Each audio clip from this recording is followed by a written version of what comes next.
ভোটের সমীক্ষা, ভোটের অ্যানালিসিস, ভোটের অঙ্ক এবং ভোটের হাওয়া, রাজনৈতিক পালা পরিবর্তন সব কিছুই বিষয়টা যেন আমাদের কাছে আরও পরিষ্কার হয়ে উঠছে। কিন্তু ভোটের অঙ্ক ক্রমশ জটিল হয়ে উঠছে। কিন্তু কোনো কিছুই জটিল নয় যদি আমরা একটু ঠিকভাবে চোখ কান খোলা রেখে ক্যালকুলেশনটা একটু ভালোভাবে লক্ষ্য করি, তাহলে কিন্তু আমাদের কাছে ভোটের অঙ্ক আমাদের কাছে আরও সহজ হয়ে উঠবে। আমরা যতটা কঠিন মনে করছি তার থেকেও সহজ হয়ে উঠবে যদি আমরা একটু সক্রিয়ভাবে একটু মনোযোগ সহকারে এই এপিসোডটা আপনারা দেখেন।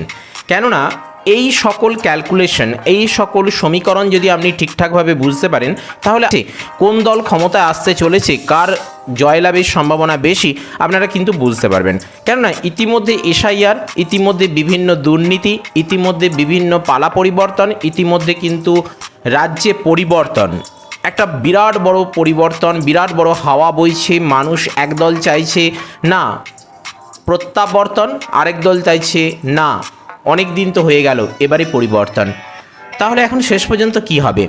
আমার আপনার কথাই তো হবে না। জনগণ যাকে চাইবে, জনগণের দ্বারা নির্বাচিত প্রার্থী হবেন সেই বিধানসভা কেন্দ্রের এমএলএ, বিধায়ক, আর জনগণের দ্বারা নির্বাচিত প্রার্থী হবেন পশ্চিমবঙ্গের মুখ্যমন্ত্রী। এখন জনগণ কার দিকে ঝুঁকে রয়েছে সেটাই এখন সবথেকে বড় ফ্যাক্টর। আর এই জায়গাতেই লুকিয়ে রয়েছে কিন্তু ভোটের অঙ্ক, ক্যালকুলেশন, সমীকরণ। বিভিন্ন সমীক্ষক দল ইতিমধ্যে তাদের সমীক্ষাগুলো কিন্তু প্রকাশ করতে শুরু করেছে এবং তাদের মধ্য থেকে যে সকল তথ্য উঠে আসছে, যেগুলো আসন্ন নির্বাচনের ক্ষেত্রে একটা ক্যালকুলেশনের দিক নির্দেশ করছে, সেগুলোই কিন্তু বিভিন্ন এপিসোডের মাধ্যমে আপনাদের সামনে তুলে ধরার চেষ্টা করছি। তাই অবশ্যই আপনারা যদি ভিডিওটি একটু স্কিপ না করে একটু যদি মনোযোগ সহকারে আপনারা এপিসোডগুলো দেখেন, তাহলে আশা করছি আপনারা কিন্তু এগুলো অনেকটা বুঝতে পারবেন। কেননা অঙ্কটা একটু জটিল লাগবে প্রথম দিকে, তবে যতটা সম্ভব আমরা বোঝানোর চেষ্টা করছি আপনাদের। একটু মনোযোগ সহকারে আপনারা দেখুন, তাহলেই এই ভোটের অঙ্কটা আপনাদেরকে কিন্তু অনেকটা সহজ লাগবে। কারণ আমাদের পশ্চিমবঙ্গের রাজনীতি কিন্তু ভারতবর্ষের অন্যান্য রাজনীতির মতো সোজা সাপটা নয়। এটা কিন্তু আমি আপনি সকলেই এক বাক্যে না স্বীকার করলেও, প্রত্যক্ষভাবে স্বীকার না করলেও পরোক্ষভাবে কিন্তু আমরা সকলেই মানি যে আমাদের পশ্চিমবঙ্গের রাজনীতি ভারতবর্ষের অন্যান্য রাজ্যের রাজনীতির মতো কিন্তু সোজা সাপটা মোটেই নয়। এখানে একদম 85টা আসন রয়েছে যেখানে সংখ্যালঘু সম্প্রদায় রয়েছে এবং সেই সংখ্যালঘু সম্প্রদায়ের 40% বা তার বেশি বলা চলে, অর্থাৎ তারাই সেখানে কিন্তু একটা ডিসেন্ডিং ফ্যাক্টর হয়ে দাঁড়াচ্ছে। তো সেই 85টা সংখ্যালঘু আসনের একটা আলাদা অঙ্ক হয়, আর বাকি যে 294-এর মধ্যে বাকি যে সংখ্যালঘু 85 বাদ দিলে যে 209টা আসন দাঁড়ায়, সেখানে 40%-এর নিচে সংখ্যালঘু রয়েছে, অর্থাৎ হিন্দু মেজরিটি ধরা হচ্ছে। অর্থাৎ 294টি টোটাল বিধানসভা আসনের মধ্যে 85টা আসন সংখ্যালঘু ধরে নিলে সেখানে একটা ডিসেন্ডিং ফ্যাক্টর হিসেবে কাজ করছে, এবং সেই 85টা সংখ্যালঘু আসন বাদ দিলে বাকি যে 209টি আসন দাঁড়ায় সেখানে 40%-এর নিচে সংখ্যালঘু রয়েছে, অর্থাৎ সেটা হিন্দু মেজরিটি হিসেবে আমরা ধরছি। এই রাজ্যে প্রধান বিরোধী দল তথা ভারতীয় জনতা পার্টি যখন থেকে একটা ভালো জায়গা তৈরি করতে শুরু করেছে, ঠিক তখন থেকেই কিন্তু একটা আলাদা রকম, ঠিক তখন থেকেই কিন্তু একটা আসনে ডিভিশনটা কিন্তু হয়ে গেছে এবং সেই 209টা আসনের একটা ডিফারেন্ট, একটা আলাদা বা পৃথক ইকুয়েশন হয়। তো এখানে যদি বর্তমান শাসক দল তৃণমূলের সর্বোচ্চ ভোট অর্থাৎ 43% ধরি এবং তার বিপরীতে বিজেপির সর্বোচ্চ ভোট যদি আমরা 43% ধরি, অর্থাৎ দুই দলেরই স্কোরকে 43% ইকুয়েশন করা হয়, আর যদি এই ভোট শতাংশ হয়ে যায় শাসক দলের, সেক্ষেত্রে 30-এর নিচে নেমে যাওয়ার সম্ভাবনা কিন্তু বেড়ে যেতে পারে শাসক দলের। তবে বিভিন্ন সমীক্ষক সংস্থা তৃণমূলের সর্বোচ্চ ভোট এরা দেখাচ্ছে যে 45% পাচ্ছে তৃণমূল কংগ্রেস আর 41% পাচ্ছে বিজেপি। মানে বিভিন্ন সমীক্ষক দল বলছে যে না, তৃণমূল কংগ্রেস পাবে, শাসক দল পাবে 45% ভোট মোট ভোটের, আর সেই জায়গায় বিজেপি পাবে কত, 41% ভোট। এটাকেই যদি আমরা মেনে নিয়ে, এটাকেই যদি আমরা স্বীকার করে, এটাকেই যদি আমরা পাথেয় করি, আমাদের ক্যালকুলেশানে এগোই, তাহলে সিট শেয়ার যেটা দেখা যাচ্ছে তা হলো 155 থেকে 170টা আসন তৃণমূলের দিকে যাচ্ছে, আর বাকি আসনগুলোর মধ্যে 100 থেকে 115টা আসন বিজেপি পেতে পারে। এটা ঠিক কিভাবে উল্টে যেতে পারে, এই ক্যালকুলেশন কিভাবে উল্টে যেতে পারে, সেই অঙ্কটাই কিন্তু আজকে আমরা একটু বোঝার চেষ্টা করব। এবারে আমরা কিন্তু মেন আলোচনায় আসি। বিষয়টা একটু ভালোভাবে এবারে লক্ষ্য করুন। আমরা কিন্তু এতক্ষণ যে কথাটা বললাম সেটাকে কিন্তু ক্যালকুলেশন করে কি দাঁড়াচ্ছে সেটা কিন্তু আমরা বলবো। কেননা আর মাত্র হাতে গোনা কয়েকদিন পরেই কিন্তু নির্বাচন শুরু হয়ে যাচ্ছে। প্রথম দফা, তারপরে আসবে দ্বিতীয় দফা, এবং তারপরে আমরা ফাইনাল কাউন্টিংয়ের মাধ্যমে কিন্তু ভোটের রেজাল্ট আমরা হাতে পেয়ে যাব। কিন্তু তার আগে এই যে সমীকরণ, এই যে অ্যানালিসিস, এই যে ভোটের অঙ্ক, সেগুলো একটু আমরা হালকা করে বোঝার চেষ্টা করি। তবে প্রথমেই আমরা বলবো যে এই সমীকরণ কিন্তু আসন্ন বিধানসভা নির্বাচনকে কোনোভাবেই, প্রত্যক্ষ কিংবা পরোক্ষ, কোনোভাবেই প্রভাবিত করবে না। এটা জাস্ট একটা সমীকরণ, জাস্ট একটা ভোটের অঙ্ক। আপনারা নিজেদের বেসিক জায়গা তৈরি করার জন্য অবশ্যই এটা দেখুন, নিজেদের মতো করে গ্রহণ করুন, নিজেদের মতো করে অ্যানালিসিস করুন। আপনারা যেহেতু একজনের সচেতন, বুদ্ধিমান, সহৃদয়পরায়ণ এবং কর্তব্যপরায়ণ নাগরিক, তাই আপনারা নিজেদের মতো করে বিষয়টা গ্রহণ করবেন এবং নিজেদের পছন্দের প্রার্থীকে, দলকে অবশ্যই ভোট দেবেন এবং নিজের স্বাচ্ছন্দ্যে মাথা ঠান্ডা রেখে ভোট দেবেন। আমরা প্রধান আলোচনায় এবারে প্রবেশ করছি। দেখুন, আমরা ধরে নিলাম যে এই ভোটে যে সমীক্ষক দল যারা সমীক্ষা করছেন তাদের সমীক্ষা অনুযায়ী 45% ভোট পাচ্ছে তৃণমূল। বা পরিষ্কার কথা, যেটা সমীক্ষা থেকে উঠে আসছে, সমীক্ষা যেটা বলছে যে 45% ভোট, টোটাল প্রাপ্ত ভোটের মধ্যে যে পরিমাণ ভোট পড়বে তাদের মধ্যে থেকে 45% ভোট পাবে তৃণমূল কংগ্রেস, এবং তা সমগ্র রাজ্য জুড়ে পরিষ্কার। এবং তার প্রধান বিরোধী দল বিজেপি কত পাবে? 41%। এ পর্যন্ত আমরা জানছি। এবারে ভোট কতজন দেবে সেটা একটু খেয়াল করতে হবে। ভোট দেবে, ধরে নিন বর্তমানে পশ্চিমবঙ্গে মোট ভোটার কত রয়েছেন না 6,44,00,000, প্রায় বলছি, কেননা অ্যাকুরেট এটা নয়, আমরা রাউন্ড ফিগারে ধরেছি। কেমন? বর্তমানে পশ্চিমবঙ্গে মোট ভোটার রয়েছেন 6,44,00,000 এবং এর মধ্যে ভোট দেবেন ধরুন 5,80,00,000 মতো, বাকি কিন্তু অ্যাবসেন্ট থাকবেন। কেমন? এটা পরিষ্কার, এটা নিয়ে কিন্তু দ্বিমত হওয়ার ব্যাপার নেই।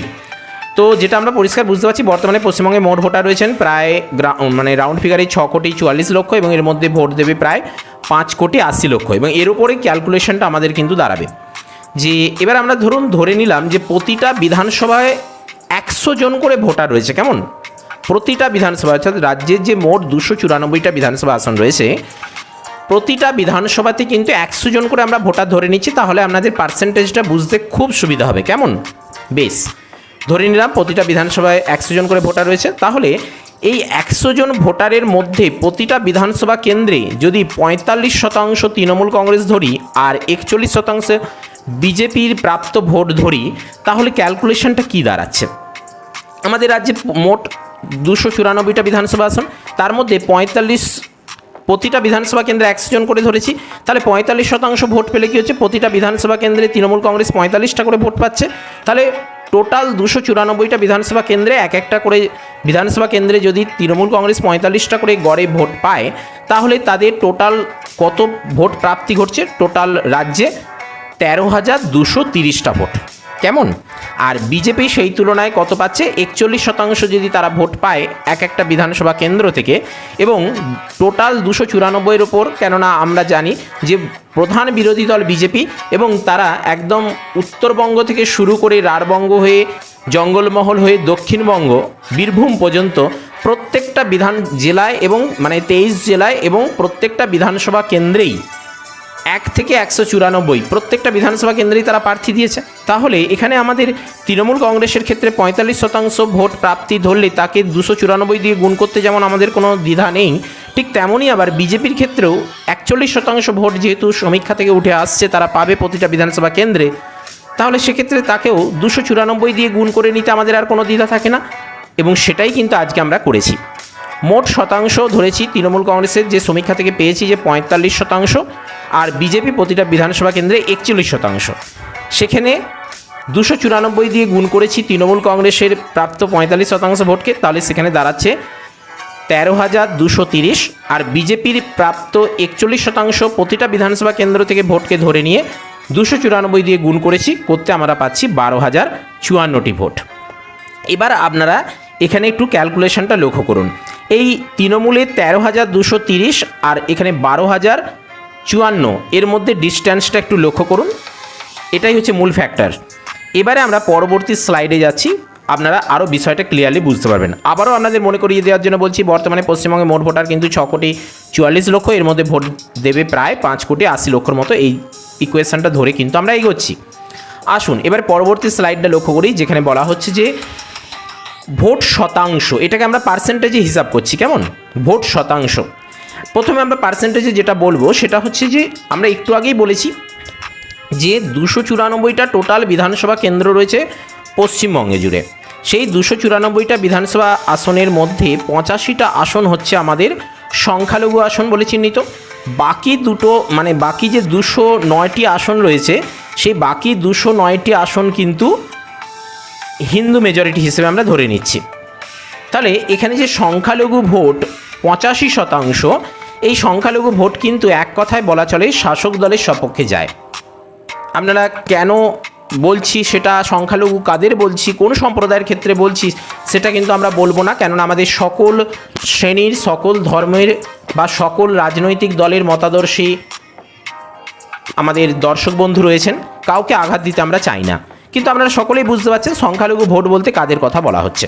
এবং সেই সংখ্যালঘু ভোটের যে 85টা আসন রয়েছে 294টা টোটাল বিধানসভা আসনের মধ্যে, সেই 85টা আসনের মধ্যে কিন্তু সমীক্ষা একাধিক যে নির্বাচন হয়ে এসেছে, আমরা যদি 2019-এর লোকসভা নির্বাচন, 2021-এর বিধানসভা নির্বাচন, 2024-এর লোকসভা নির্বাচন, এই যে সাধারণ নির্বাচনগুলো হয়েছে, আমরা উপনির্বাচন বা পঞ্চায়েত নির্বাচন ওইগুলো গুরুত্ব দিচ্ছি না, এই যে সাধারণ নির্বাচন লোকসভা কিংবা বিধানসভা, সেখানে কিন্তু আমরা লক্ষ্য করেছি পশ্চিমবঙ্গের রাজনীতিতে এই সংখ্যালঘু আসন যে 85টা রয়েছে, সেই সংখ্যালঘু আসনের অধ্যুষিত বিধানসভা কেন্দ্রগুলির প্রাপ্ত ভোট অধিকাংশই কিন্তু গেছে শাসক দল অর্থাৎ তৃণমূল কংগ্রেসের গড়ে।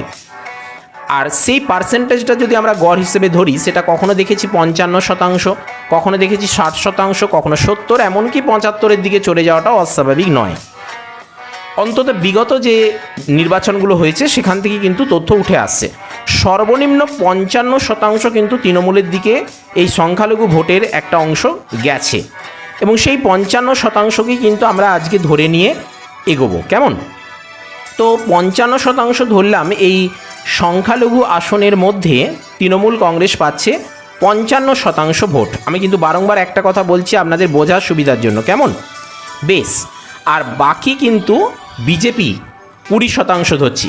কেন না, বিজেপির কিন্তু যেহেতু সংখ্যালঘু সম্প্রদায়ের ভোটগুলো বেশিরভাগই তৃণমূল কংগ্রেসের দিকে ঘেঁষা হয়, তাহলে এখানে বিজেপি কিন্তু মেজরিটি খুবই কম থাকে, প্রাপ্ত ভোট খুবই কম থাকে। কখনো কখনো দেখা যায় 10%, যখন বিজেপি রাজ্যে প্রথম ধীরে ধীরে তাদের মাথা ছাড়া দিয়ে উঠতে শুরু করছে, সে সময় দেখেছি 10%, 15%, 20% এর মধ্যে কিন্তু ঘোরাফেরা করেছে। স্বাভাবিকভাবে আমরা এখানে 20% ধরছি সংখ্যালঘু আসন থেকে। অর্থাৎ সংখ্যালঘু আসন যেগুলো রয়েছে সেখানেও তো হিন্দু জনজাতি রয়েছে। তো হিন্দু জনজাতিকে যদি আমরা বিজেপির দিকে দেখি এবং অন্য জনজাতিকে যদি আমরা মুসলিম জনজাতি বা ইসলাম সম্প্রদায়ের মানুষদের যদি তৃণমূল ঘেঁষা হিসেবে দেখি, তাহলে কিন্তু এরকম একটা ধরে নিয়ে আমরা এগোচ্ছি। এখন এই ক্যালকুলেশনটা বা পার্সেন্টেজে দেখলাম তৃণমূল কংগ্রেস এই 85টা আসনের মধ্যে 55%, আর বিজেপিকে দেখছি 85 আসনের মধ্যে 20%। এবারে আমরা মোট ভোটের সঙ্গে সেটাকে কিন্তু গুণ করব। গুণ করলে যে চিত্রটা আমাদের সামনে উঠে আসছে একটু লক্ষ্য করুন।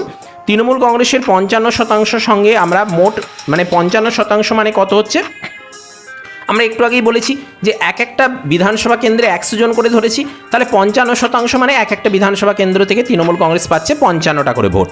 তাহলে 85টা আসনে তাহলে কটা হচ্ছে, 85টা সংখ্যালঘু আসনে, 85টা সংখ্যালঘু আসনে দাঁড়াচ্ছে 55 × 85 করলে দাঁড়াচ্ছে কত, 4675।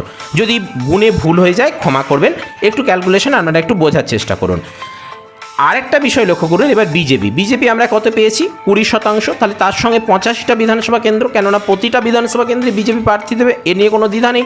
বরং অন্যান্য যে রাজনৈতিক দল রয়েছে, যেমন মিম আছে, যেমন জেইউপি রয়েছে, সিপিএম আছে, আইএসএফ আছে, কংগ্রেস আছে, এরা 294 বিধানসভা আসনে প্রার্থী দিতে পারবে কিনা বা প্রার্থী দেওয়া সম্ভব হয়েছে কিনা, প্রার্থী দিতে পেরেছে কিনা, সেটা কিন্তু সম্ভব নয়। তারা এক কথায় প্রতিটা বিধানসভা কেন্দ্রে এই সকল যে অপ্রধান রাজনৈতিক দলগুলো রয়েছে, যারা তৃতীয় সারিতে চতুর্থ সারিতে অবস্থান করছে নির্বাচনের ক্ষেত্রে, তারা কিন্তু সব বিধানসভা কেন্দ্রে প্রার্থী দিতে পারেনি, তাই তাদের ক্ষেত্রে কিন্তু আমরা এই 85 দিয়ে গুণ করতে পারছি না, তাদেরকে কিন্তু আমরা 294 দিয়ে তাদের স্কোরকে বা পার্সেন্টেজকে গুণ করতে পারছি না। যে কারণে আজকে কিন্তু আমরা শাসক দল তৃণমূল কংগ্রেস এবং তার প্রধান বিরোধী দল বিজেপি, এই দুই দলের মধ্যে যে দ্বিপাক্ষিক লড়াই, সামনের সারিতে দাঁড়িয়ে দ্বিমুখী লড়াই, সেইটাকেই কিন্তু আমরা আজকে মেনশন করার চেষ্টা করছি। কেননা সকলেই কিন্তু এই দুটো দলের মধ্যেই কিন্তু হাড্ডাহাড্ডি লড়াই, টক্কর লড়াইয়ের দিকে কিন্তু মুখিয়া হয়ে বসে আছে। তো যাই হোক, আমরা মেন কথায় আসি। ভোট শতাংশের হিসেবে আমরা সংখ্যালঘু আসনে 85টা আসন পেয়েছি, যে 85টা আসনে কিন্তু তৃণমূল কংগ্রেস 55% ওপর ভোট পাবে। সেক্ষেত্রে এক একটা বিধানসভা কেন্দ্রে যদি আমরা 100 জন করে ধরে তার মধ্যে 55% মানে 55টা করে ভোট দেখি তৃণমূল কংগ্রেসের দিকে, তাহলে 55 × 85 ধরলে দেখা যাচ্ছে কত, 4675টা মানে ভোট তৃণমূলের ভোট বক্সে রয়েছে। অপরদিকে বিজেপির ভোট বক্সে রয়েছে কত, 20%-এর সঙ্গে মানে 20কে 85 দিয়ে গুণ করলে দাঁড়াচ্ছে কত, 1700টা। এখন পর্যন্ত বুঝতে পেরেছেন? এবারে চলুন, এবারে আমরা পরবর্তী স্লাইডে যাই, সেখানে কি বলা হচ্ছে একটু দেখুন। দেখুন এখানে মোট ভোটার আমরা একটু আগেই কি জেনে এলাম, এবারে একটু ক্যালকুলেশনটা আপনাদেরকে ধরানোর চেষ্টা করছি। দেখুন একটু আগেই কিন্তু আমরা এই বিষয়টা অ্যানালিসিস করে আসছি যে মোট ভোটার গোটা পশ্চিমবঙ্গে কত, 45% ধরেছি তৃণমূল কংগ্রেসের, তাই তো? এবং সেক্ষেত্রে 294 দিয়ে গুণ করেছি, পেয়েছি কত, 13,230। আর বিজেপির ক্ষেত্রে 41% ভোট দেখেছি টোটাল রাজ্যে, এবং সেক্ষেত্রে 294 দিয়ে গুণ করেছি। কেননা প্রতিটা রাজ্যে তৃণমূল যেমন প্রার্থী দিতে পারবে, ঠিক একইভাবে বিজেপিও প্রার্থী দিতে পারবে। সে কারণেই শাসক দল বিরোধী দলের মধ্যে দ্বিমুখী লড়াই দেখিয়ে আমরা কিন্তু এখানে 294 দিয়ে বিজেপির ক্ষেত্রেও গুণ করেছি। তাতে আমাদের কাছে উঠে এসেছে তৃণমূলের ক্ষেত্রে 13,230 এবং বিজেপির ক্ষেত্রে উঠে এসেছে 12,054টা ভোট। এই দুটোর মধ্যে ডিফারেন্স কত রয়েছে সেটা আপনাদেরকে মাইনাস করে দেখে নিতে বলেছি। বেশ, এটা আপনাদের উপর ছেড়ে দিলাম। তারপরে যে স্লাইডে আমরা দেখেছিলাম কি, মোট ভোটার সংখ্যালঘু আসন। কেননা দেখুন এখানে এই তৃতীয় অংশটা বুঝতে গেলে না এই প্রথম অংশটা আরেকবার মনে করা দরকার, সেই জন্যই আপনাদেরকে কিন্তু এগুলো আবারও বলছি। মোট ভোট কত দেখেছিলাম, সংখ্যালঘু আসন 85টা, তাই তো? এই 85টা সংখ্যালঘু আসন, এবং সেই 85টা সংখ্যালঘু আসনের তৃণমূলে দেখেছিলাম 55% করে, মানে সংখ্যালঘু থেকে তৃণমূল কংগ্রেস 55% করে ভোট পায়।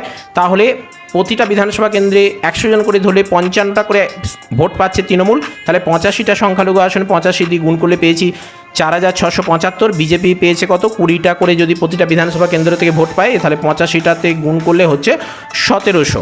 বেশ, এখান পর্যন্ত আমরা পরিষ্কার। এই দুটো তবু পেজের মধ্যে রেখেছি, কেননা এই তৃতীয় অংশটা বুঝতে সুবিধা হবে। এবারে আপনাদেরকে যে কথাটা বলবো বলে এতক্ষণ কথাটা বলছি, সেটা একটু ভালো করে লক্ষ্য করুন। দেখুন মোট ভোটার আমরা এখানে পেয়ে গেছি যে তৃণমূলের কত, 13,230, আর বিজেপির কত গোটা রাজ্যে, এইটা খেয়াল করুন, গোটা রাজ্যে বা গোটা পশ্চিমবঙ্গে বিজেপি কত, 12,054টা। এবারে সংখ্যালঘু আমরা তার মধ্যে এইগুলো পেয়েছি। এবারে মোট ভোটার মানে সংখ্যালঘু 85টা আসনের উপর আমরা করে নিয়েছি। তাহলে 294টা যে বিধানসভা আসন রয়েছে, সেই 294 থেকে যদি 85 বিয়োগ করা হয়, হ্যাঁ ইংরেজি বাংলা মিলিয়ে লেখা হয়ে গেল, সরি ফর দ্যাট। তো তাহলে বাকি কত থাকছে, 209টা বিধানসভা আসন। তাহলে এখন আমরা 85টা আসন সংখ্যালঘু আসনের মধ্যে তৃণমূল কত পাবে পেয়ে গেছি, বিজেপি কত পাবে পেয়ে গেছি, কিন্তু বাকি 209টা আসনে তৃণমূল কত পাবে, বিজেপি কতগুলো পাবে সেটা এখনও পাইনি, সেটাই কিন্তু এখানে দেখাতে চলেছি। তাহলে 85টা সংখ্যালঘু আসন 294 থেকে বাদ দিলে দাঁড়াচ্ছে কত, 209টা আসন। এবং এই 85টা আসনে কিন্তু সংখ্যালঘু ভোট ব্যাংক তৃণমূলের ক্ষেত্রে একটা শক্তপোক্ত মজবুত ঘাঁটি, দুর্ভেদ্য দুর্গ বলা চলে, সেখানে বিজেপি কিন্তু মোটেই পাত্তা পাচ্ছে না। কিন্তু বাকি যে 209টা আসন আছে, সেখানে কিন্তু বিজেপির বাজিমাত করতে চলেছে। সেখানে কিন্তু হিন্দু জনজাতি যদি একত্র হয়ে ভোট দিয়ে দেয়, তাহলেই কিন্তু খেলা ঘুরে যেতে পারে। সমীক্ষা আপাতত কিন্তু সেরকমই বলছে। কি বলছে একটু দেখে নেব। বাকি 209টা আসনে তৃণমূল কংগ্রেস কত ভোট পেতে পারে। আমরা টোটাল পেয়েছি, এই টোটাল থেকে যদি আমরা এই সংখ্যালঘু ভোটটা মাইনাস করে দিই, তাহলে আমরা এই বাকি 209টা আসন পেয়ে যাচ্ছি। বিষয়টা ক্লিয়ার করতে পারছি নাকি আরেকবার বলবো? চলুন আপনাদেরকে আরেকবার বলি, কেমন? তাহলে বিষয়টা আশা করি ক্লিয়ার করতে পারবেন। আমরা দেখুন টোটাল গোটা পশ্চিমবঙ্গে তৃণমূল কত পেয়েছে, 13,230। বিজেপি কত পেয়েছে 12,054, আর সংখ্যালঘু 85টা আসন তার থেকে বাদ দিয়েছি, তাহলে বাকি থাকছে আমাদের 209টা আসন।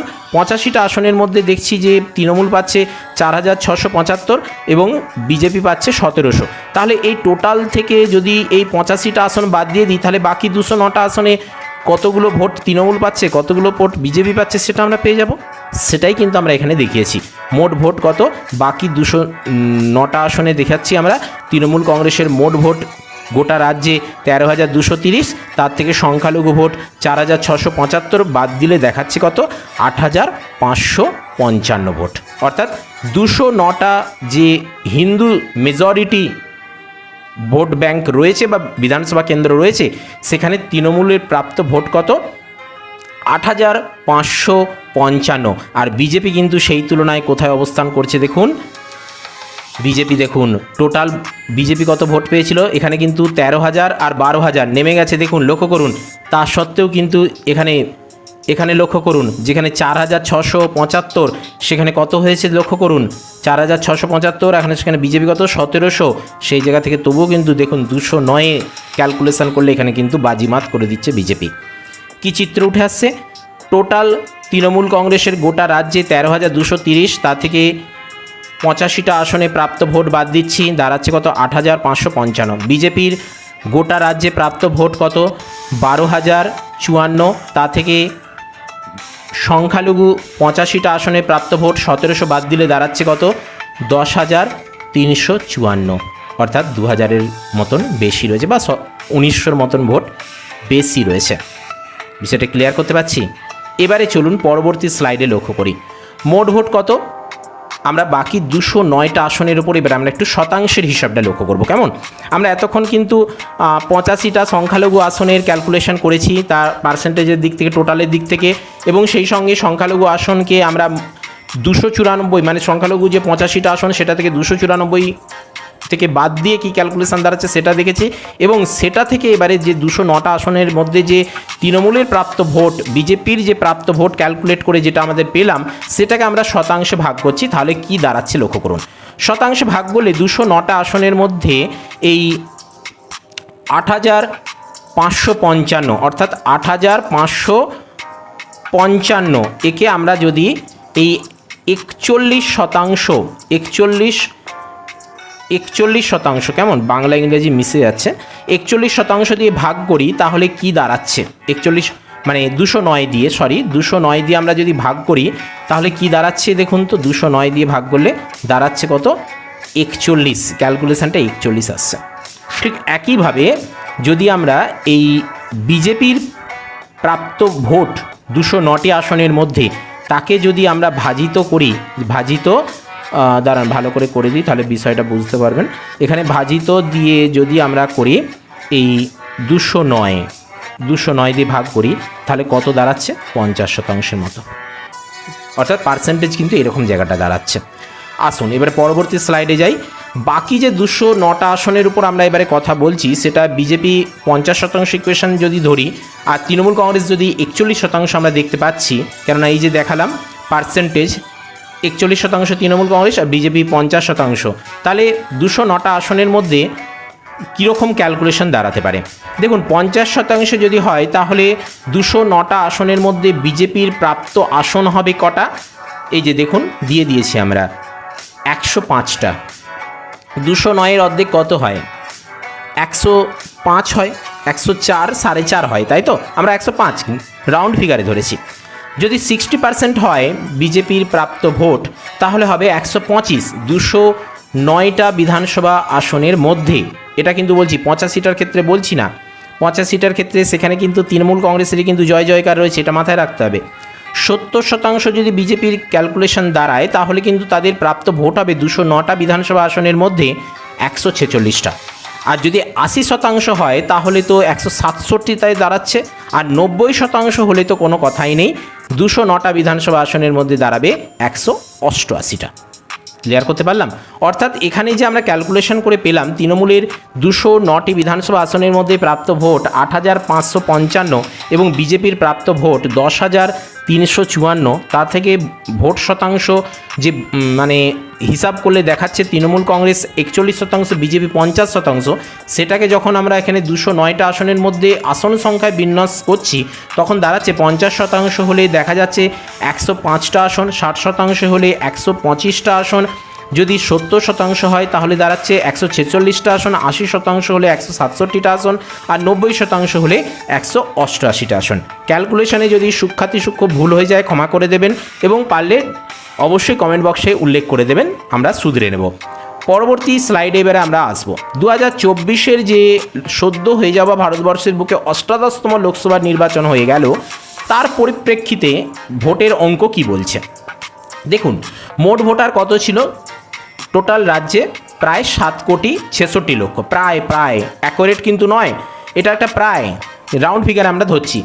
তার মধ্যে মানে মোট ভোট কত পড়েছে? মোট ভোট পড়েছে প্রায় 6 লক্ষ ধরে নিলাম, কেমন 6 লক্ষ প্রায়। আর তৃণমূলের ভোট পড়েছে সেক্ষেত্রে যদি 45% হয় তাহলে সেটা খানিকটা এই রকম হচ্ছে 2,77,00,000 মতো। আর বিজেপির সেই তুলনায় 39%, মানে সেটা দাঁড়াচ্ছে কত ক্যালকুলেশন করলে 2,34,00,000 মতো, কেমন। আর বাম 6% ভোট পেয়েছে, 6% ভোট পেয়েছে, যা হিসাব করলে দাঁড়ায় 34 লক্ষের মতন। কংগ্রেসের 5% ভোট প্রাপ্তি ঘটেছে, যা দাঁড়াচ্ছে 28%, মানে 28 লক্ষের মতো।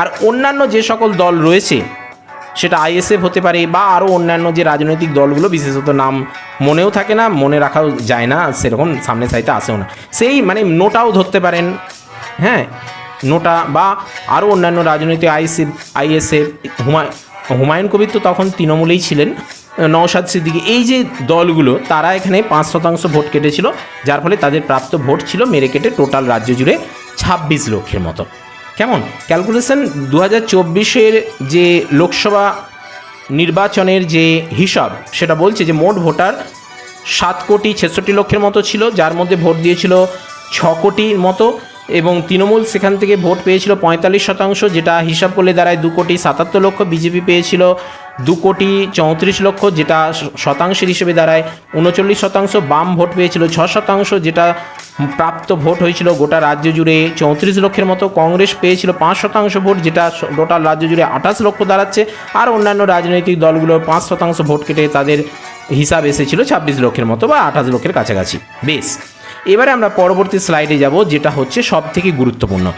এখানে এসআইআর ঘটে গেছে 2024-এর লোকসভা নির্বাচনের পর, বিধানসভা নির্বাচন আসছে 2026 আর কয়েকদিনের পরেই, কিন্তু এর মাঝে একটা বিশাল বড় ফারাক সৃষ্টি করতে চলেছে এসআইআর, যেটা নিয়ে কিন্তু শাসক দল এক কথায় বলা চলে ভীত সন্ত্রস্ত, তবে বিরোধী দল কিন্তু খুবই আশাবাদী রয়েছে যে এসআইআরের কারণে তাদের কিন্তু এবার জয় নিশ্চিত। সেটা শুভেন্দু অধিকারী থেকে শুরু করে বিভিন্ন রাজনৈতিক নেতা নেত্রীদেরকে, মানে বিশেষত বিরোধী দলের রাম পক্ষ, বিজেপি পক্ষর দিক থেকে কিন্তু বারংবার বলতে শোনা যাচ্ছে। তো সেই এসআইআর যেটা 2024 আর 2026 মাঝখানে, এই দুটো বছরের মাঝখানে একটা বড়সড় বিপর্যয় ঘটাতে চলেছে ভোটের বা নির্বাচনের ক্ষেত্রে, ভোটের হেরফের ঘটাতে পারে। তো সেই এসআইআরের পর মোট ভোটারের যেটা দাঁড়াচ্ছে যে 7,66,00,000, যেখানে মানে টোটাল ভোটার 7,66,00,000 2024-এ, সেখান থেকে এসআইআরের ফাইনাল যেটা বাদ পড়েছে কত 90 লক্ষের মতো, তাই তো 90 লক্ষ সামথিং বা 90 লক্ষ, ঠিক আছে আমরা 90 লক্ষ ধরে এগোচ্ছি। তার মধ্যে 30% এফেক্ট পড়বে, কাদের ওপরে এফেক্ট পড়বে? তৃণমূল কংগ্রেসের উপর পড়বে। কেননা এ কারণেই হয়তো তৃণমূল কংগ্রেসের মধ্যে একটা অন্তর্দ্বন্দ্ব বা তৃণমূল কংগ্রেস বিরোধিতা করছেন, যদিও সেটা মানো আর নাই মানো, এটা কিন্তু তৃণমূল কংগ্রেসের উপরে কিছুটা এফেক্ট পড়বে। সে কারণে আমরা কিন্তু 90 লক্ষের মধ্যে 30% এফেক্ট রেখেছি, এবং সেক্ষেত্রে পার্সেন্টেজের হিসাব একবারে অ্যাকুরেট ঠিকঠাক না হলেও কিন্তু ধরে নিচ্ছি রাউন্ড ফিগারে 30 লক্ষের মতন কিন্তু তৃণমূল কংগ্রেসের ওপর এফেক্ট ফেলবে।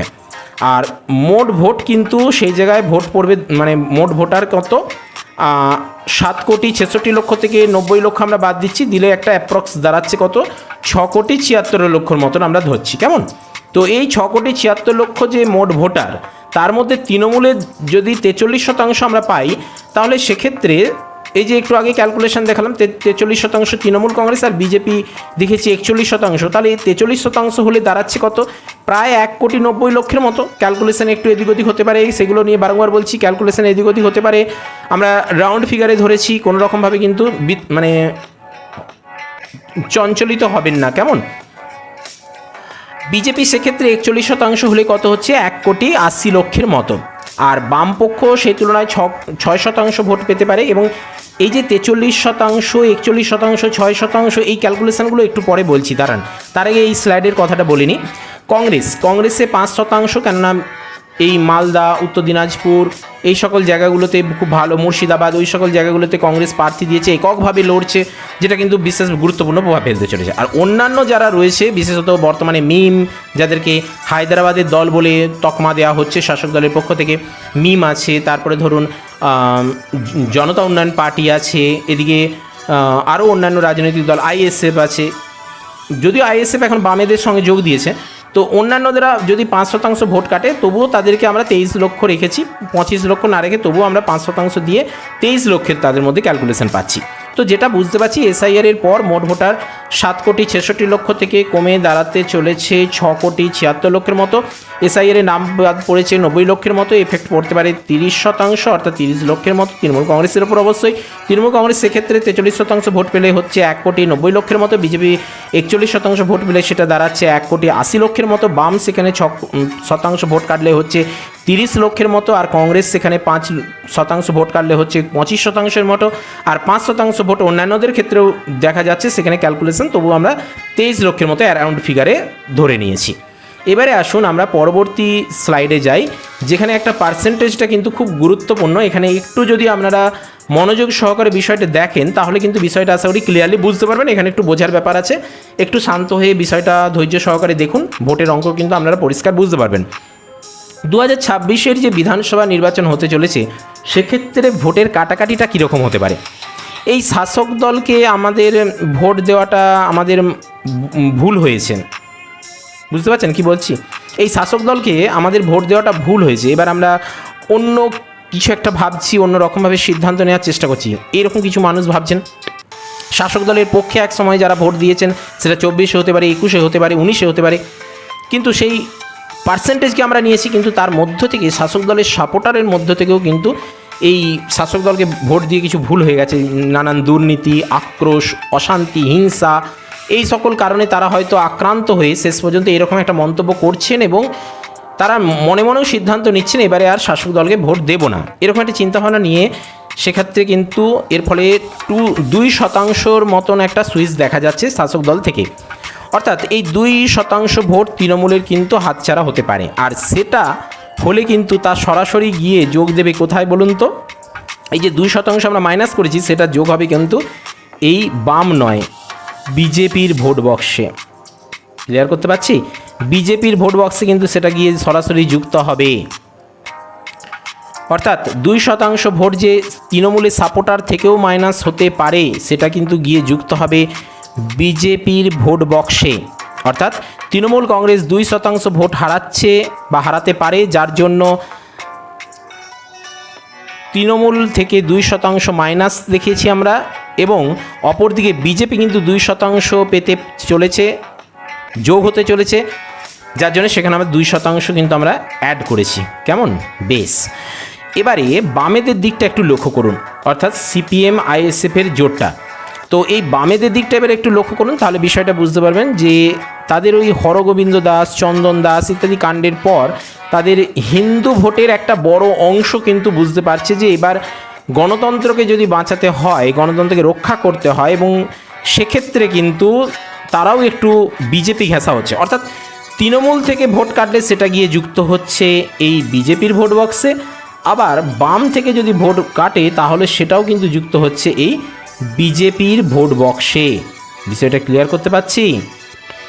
অর্থাৎ বিজেপি কিন্তু তৃণমূল থেকেও নিচ্ছে, আবার বাম থেকেও নিচ্ছে, নিয়ে কিন্তু সেখানে তাদের যুক্ত হতে চলেছে।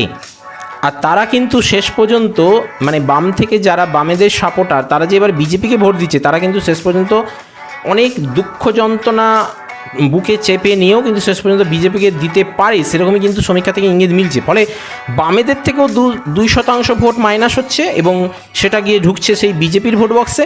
অর্থাৎ বিজেপি বামেদের থেকে 2% এবং তৃণমূল থেকে 2% পাচ্ছে, যে কারণে আমরা এখানে দেখিয়েছি যে বিজেপি 41% সঙ্গে এই তৃণমূলের 2% এখানে 2%, তৃণমূল 2% মাইনাস হয়ে বিজেপিতে 2% যুক্ত হয়েছে।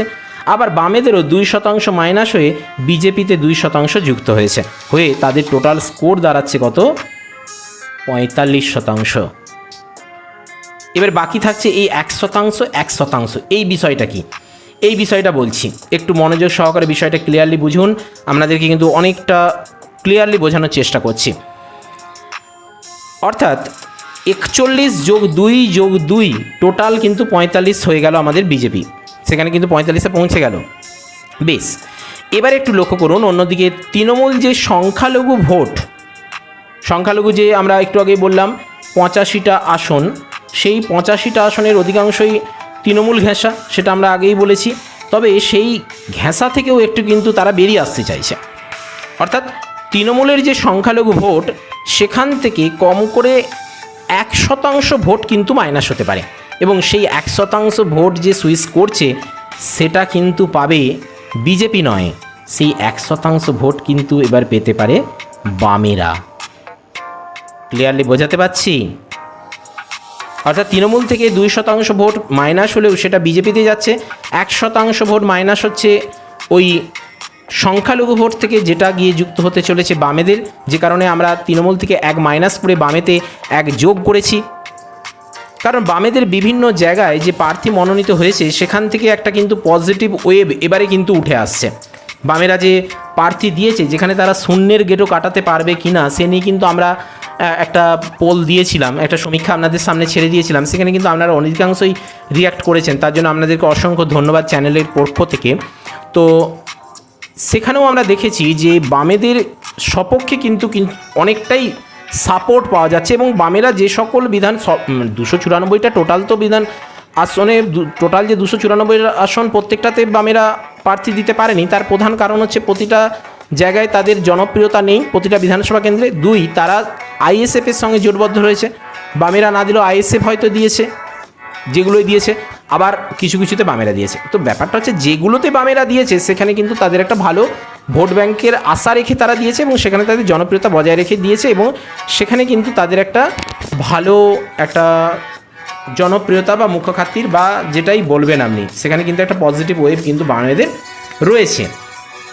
তো সেই জায়গায় তারা কিন্তু ভোট কাটতে চলেছে, এবং সেই ভোট যে কাটবে সেটা বিজেপি থেকে নয়, তৃণমূল থেকে। এবং সেই তৃণমূল বলতে 85টা যে সংখ্যালঘু আসন রয়েছে সেখান থেকে 1% ভোট কাটতে চলেছে। অর্থাৎ বামেদের 6% থেকে 2% মাইনাস হয়ে বিজেপিতে, আর 1% সেই সঙ্গে যুক্ত হচ্ছে, যার ফলে তাদের স্কোর দাঁড়াচ্ছে কত? 5%। এখনও কিন্তু তৃণমূলের 1% বাকি রয়েছে, যেটা নিয়ে কথা বলবো এবারে বলি সেই 1% নিয়ে।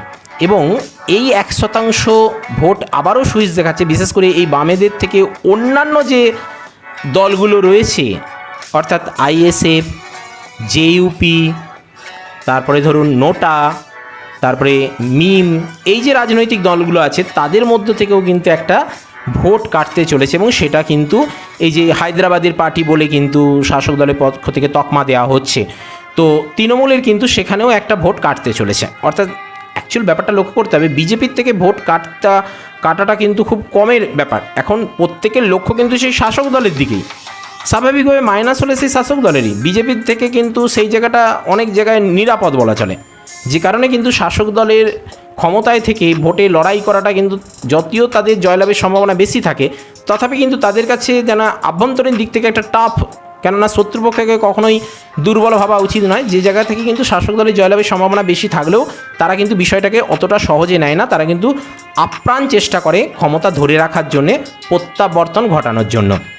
তো যেটা আমরা দেখতে পাচ্ছি, এবারে আপনাদেরকে এক কথায় বোঝানোর চেষ্টা করি, কেননা এতক্ষণ অনেক কথা বললাম। 2026-এর আসন্ন বিধানসভা নির্বাচনে এক কথায় উত্তরটা দেওয়ার চেষ্টা করব। তৃণমূল কংগ্রেস আমরা দেখেছি এতক্ষণ পর্যন্ত 43%, বিজেপি পেয়েছি 41%, বামেদের 6%, কংগ্রেস 5% এবং অন্যান্য 5% এখন পর্যন্ত দেখেছি। এবং সেখান থেকে যে চিত্রটা আমাদের উঠে আসছে যে তৃণমূল কংগ্রেস থেকে 2% ভোট কাটতে চলেছে, কেননা এই দলের রাজনৈতিক যে হিংসা, অপরাধ প্রবণতা, দুর্নীতি এবং বিভিন্ন যে অভিযোগ, এটা আমরা বলছি না, জনগণ যেটা বলছে যে এইরকম অভিযোগ তারা তুলছেন। আমরা কিন্তু আবারও বলছি, কোনো রকম রাজনৈতিক দলকে ছোট করা, অপমানিত করা ইনসাল্ট করা, অবহেলা করা কখনোই আমাদের উদ্দেশ্য নয়। আমাদের কাছে তৃণমূল, বিজেপি, বাম, কংগ্রেস, অন্যান্য রাজনৈতিক দল সকলেই সমান। প্রত্যেককে আমরা যথাযথ সম্মান মর্যাদা দিয়ে, মুখ্যমন্ত্রীকে সম্মান জানিয়ে, প্রণাম জানিয়ে কিন্তু আজকে সমীক্ষা আমরা করছি। যা কিছু কথা বলছি সকলকে যথাযথ স্থানে সম্মান জানিয়ে বলছি। কোনো রকম কাউকে অসম্মানিত করা, ছোট করা আমাদের উদ্দেশ্য নয়। সকলেই আমাদের কাছে শ্রদ্ধেয়, প্রণম্য। কোনোভাবে যদি ভুল হয়ে যায় তাহলে অবশ্যই আপনারা কিন্তু ক্ষমা করে দেবেন। কোনোভাবেই কিন্তু আমরা কাউকে ছোট করার উদ্দেশ্য আমাদের নেই, কিন্তু সমীক্ষার কথা বলতে গিয়ে কিছু কথা এদিক ওদিক হয়ে গেলে আমরা অবশ্যই মার্জনা করে নেবেন, কেমন? তো যেটা বলতে চাইছি যে তৃণমূলের বিরুদ্ধে বিভিন্ন যে অভিযোগ উঠে আসছে এই যাবৎ বেশ বিগত 5 বছর ধরে, সেটার দ্বারা 2% ভোটার কিন্তু প্রভাবিত হয়ে 2% ভোটার কিন্তু সেখানে তৃণমূলের বিরোধী দলকে দিতে চলেছে, যেটা বিজেপিকে, যার জন্য বিজেপি কিন্তু 2% যোগ হচ্ছে। 1% কিন্তু বাদ যাচ্ছে, বামেরা কাটছে, এবং সেই 1% এবং সেই 1% বামেদেরতে আমরা যোগ করেছি এবং তৃণমূল থেকে মাইনাস করেছি। কেননা বামেরা যে সকল জায়গায় তৃণমূলের শাসনাধীন বিধানসভা কেন্দ্রে প্রার্থী দিয়েছে সেখানে তাদের একটা ভালো জনপ্রিয়তা রয়েছে। আর 1% তৃণমূল থেকে মাইনাস করেছি, যেটা অন্যান্য রাজনৈতিক দল যেমন মিম, যেমন নোটা, যেমন নির্দল প্রার্থী, যেমন আইএসএফ, যেমন জেইউপি, এদের মধ্যে থেকে 1% গিয়ে টোটাল আমাদের কাছে দাঁড়াচ্ছে কত? 38%।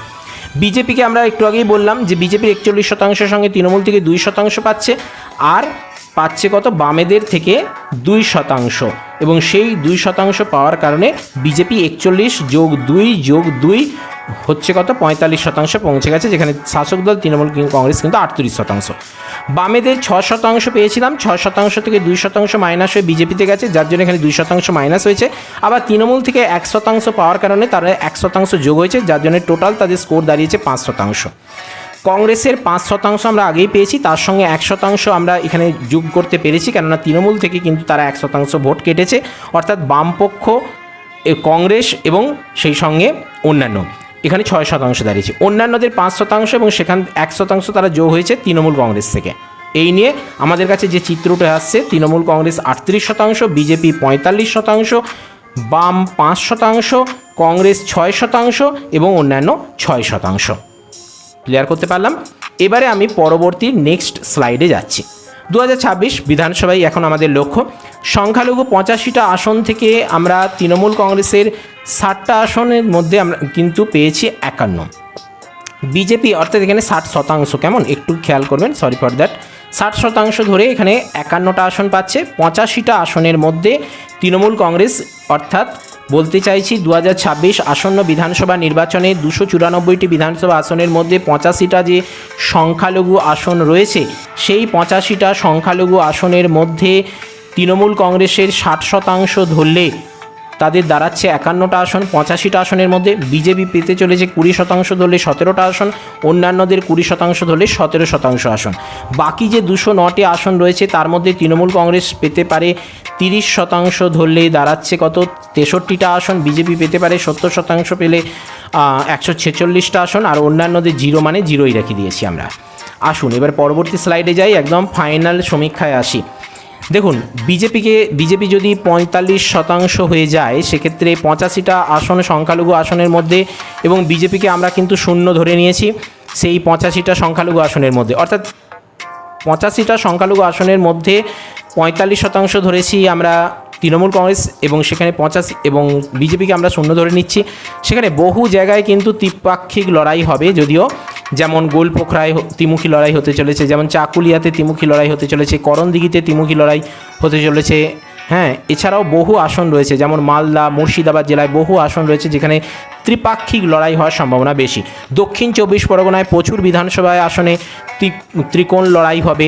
উত্তর 24 পরগনায় বহু আসন রয়েছে যেখানে ত্রিমুখী লড়াইয়ের সম্ভাবনা এবারে প্রবল, এবং সেই সঙ্গে কিন্তু খুব কম ভোটের ব্যবধানে হলেও কিন্তু বিজেপির দিক থেকে কনভার্ট হতে পারে তৃণমূল কংগ্রেসের দিকে, মানে তৃণমূল কংগ্রেসের দিকে। আবার একইভাবে কিন্তু খুব অল্প ভোটের ব্যবধানে হলেও কিন্তু এই ত্রিপাক্ষিক লড়াইয়ের বিধানসভা আসনগুলো থেকে কিন্তু বিজেপির দিকে কনভার্ট হওয়ার সম্ভাবনা বেশি, তবে সেটা খুব কম ভোটের ব্যবধানে হলেও। অর্থাৎ এই সংখ্যালঘু ভোট কাটাকাটি হবে শাসক দল এবং কোনো একটা জোট বা বিরোধী দলগুলির মধ্যে। আর এই সবের মাঝখান থেকে কিন্তু হিন্দু ভোটটা কনসলিডেট করে সেখান থেকে কিন্তু আসল ভোটটা বের করে নিতে পারবে কিন্তু বিজেপি। এটাই হচ্ছে সবথেকে জটিল একটা ব্যবধান, যে কারণে কিন্তু শাসক দল আর বিরোধী দলের মধ্যেই কিন্তু এখানে হাড্ডাহাড্ডি লড়াইয়ের এই জায়গাতেই ফ্যাক্টর। তো যাই হোক, আমাদের 2026-এর বিধানসভা নির্বাচনের সামনে রয়েছে, সেটাকে লক্ষ্য রেখেই আমাদের ক্যালকুলেশন করছি আমরা।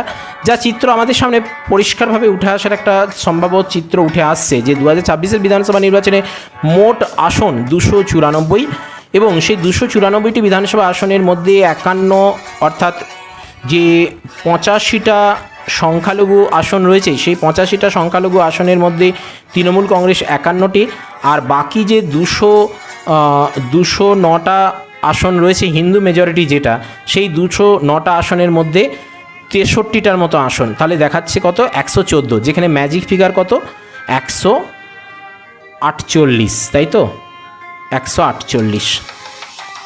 দাঁড়ান একটু ইংলিশেই লিখি, 148 ম্যাজিক ফিগার, কেমন?